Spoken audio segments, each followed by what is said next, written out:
Umna ubungqina bam benine 3 years ngingasaphangeli. Bendimane ndivisitha apha enkonzweni. Ndimane ndisiza nje ndingayithethanga serious into yokukhonza apha. Kodwa ndithe ndoba serious last year.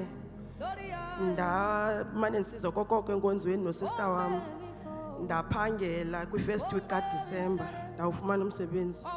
Obesibini ubungqina usibari wam wagxothwa ngendlela engacacanga emsebenzini. Wavele wenzelwa nje iyelenqe wasiwa kwi-hearing kwathiwa uyagxothwa emsebenzini. Naye uyaphangela ufumene apha kuDisemba umsebenzi. Liphinde bazalwane sinetshomi mos and nam bendikade ndisiya kakhulu eklasini. Andifuni uxoka andiyekanga kodwa andiseyiyo laa ndlela bendiyoqala. And ke ngoku neetshomi zam azisandicacelanga ncam.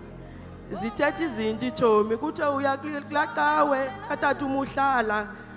Tshomi wawuvile ngonyaka othile utata umuhlala wayenze oku noku.